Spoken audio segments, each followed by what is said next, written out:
தில்லை 27 வழங்கும் விக்ரமாதித்தன் கதை. தில்லை 27 நேயர்கள் அனைவருக்கும் அன்பான வணக்கங்கள்.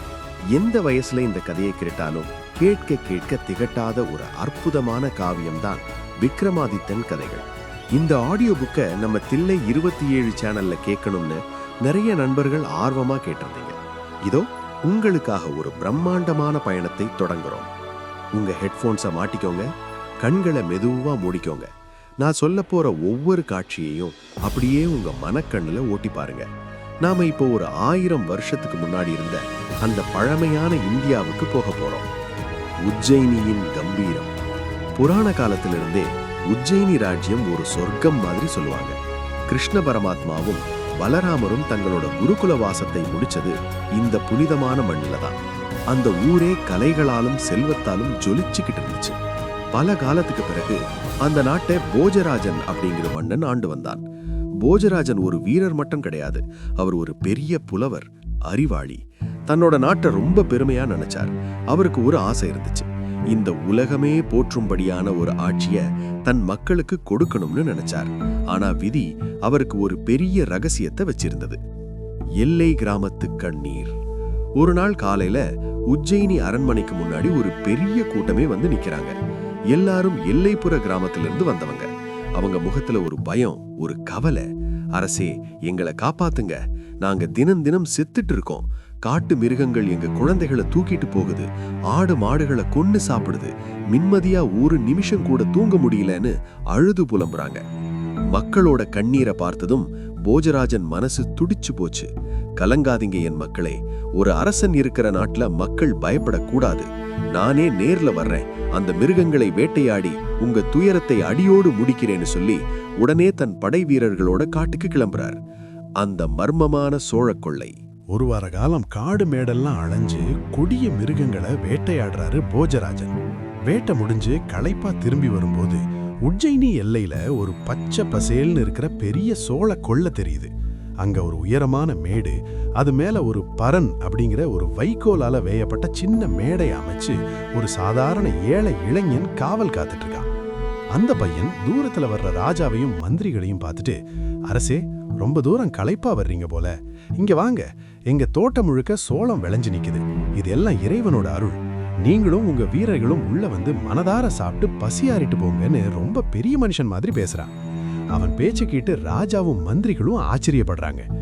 என்ன ஒரு நல்ல குணம் இந்த இளவட்டத்துக்குன்னு நினைச்சிட்டு தோட்டத்துக்குள்ள இறங்கி சோளத்தை பறிச்சு சாப்பிட ஆரம்பிக்கிறாங்க.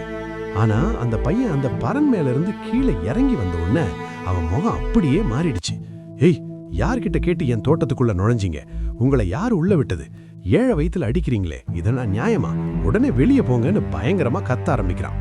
ராஜாவால நம்பவே முடியல. இவனா இவ்வளோ நேரம் அன்பா பேசினான்னு யோசிச்சுட்டு சரி எதுக்கு வம்புன்னு கிளம்பலான்னு பாக்குறாங்க. அப்போ அந்த பையன் மறுபடியும் அந்த மேட்டு மேல இருக்கிற பரனுக்கு ஏறி போறான்.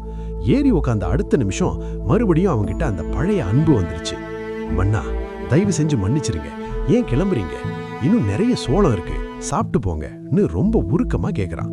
ராஜாவுக்கு பயங்கர குழப்பம். அப்போ அவரோட அறிவுமிக்க மந்திரி சொன்னாரு, அரசே, அந்த பையன் மேல ஏதோ தப்பு இல்ல, அவன் உட்கார்ந்து இருக்கிற அந்த இடத்துல ஏதோ ஒரு பெரிய சக்தி இருக்கு. அவன் அந்த மேட்ல உட்கார்ந்தா மட்டும்தான் ஒரு நீதிமான் மாதிரி பேசுறான், கீழே இறங்கினா சாதாரண மனுஷனா மாறுறான்னு ஒரு ரகசியத்தை சொன்னார். பூமிக்கு அடியில் இருந்த பொக்கிஷம். உடனே போஜராஜன் அந்த பையன் கிட்ட ஒரு டீல் பேசினார். தம்பி, இந்த நிலத்தை எனக்கு தந்துடு, அதுக்கு பதிலா உனக்கு வாழ்நாள் முழுக்க தேவையான பொன்னும் பொருளும் தர்றேன்னு சொன்னார். அந்த பையனும் சந்தோஷமா ஏத்துக்கிட்டான். மறுநாள் 1000 தொழிலாளர்கள் வந்து அந்த இடத்த மெதுவா தோண்ட ஆரம்பிச்சாங்க. பூமிக்கு அடியில எவ்வளவு ஆழத்துல தோண்டும் போது திடீர்னு ஒரு பெரிய மின்னல் மாதிரி ஏதோ ஜொலிச்சது.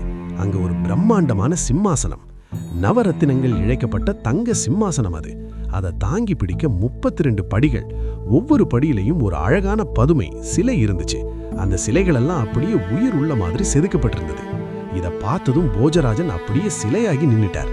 இது சாதாரண சிம்மாசனம் கிடையாது, இது வீரத்திலையும் தியாகத்திலையும் சிறந்த ஒரு மகா புருஷனோட சிம்மாசனம்னு புரிஞ்சுக்கிட்டார். சிம்மாசனத்துல அமர துடித்த போஜராஜன் அந்த சிம்மாசனத்தை அரண்மனைக்கு கொண்டு வந்து ஒரு பெரிய 1000 கால் மண்டபத்தை அதுக்காகவே கட்டினாரு போஜராஜன். புனிதமான தீர்த்தங்கள் கொண்டு வந்து அபிஷேகம் பண்ணி நல்ல நாள் பார்த்து அந்த சிம்மாசனத்துல ஏறி அமர முடிவு பண்ணார். சுத்தி பல நாட்டு மன்னர்கள் மக்கள்னு ஒரு திருவிழா மாதிரி கூட்டம் நிக்குது. போஜராஜன் முதல் படியில கால வச்சார்.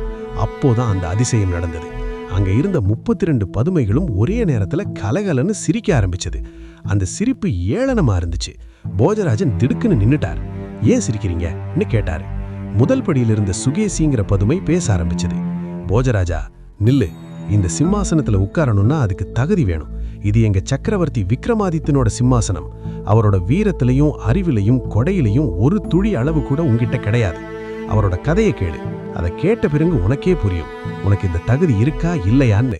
இப்படி சொல்லி முடிச்ச அந்த பதுமை விக்ரமாதித்தனோட பிறப்பு ரகசியத்தை இப்ப சொல்ல ஆரம்பிக்குது.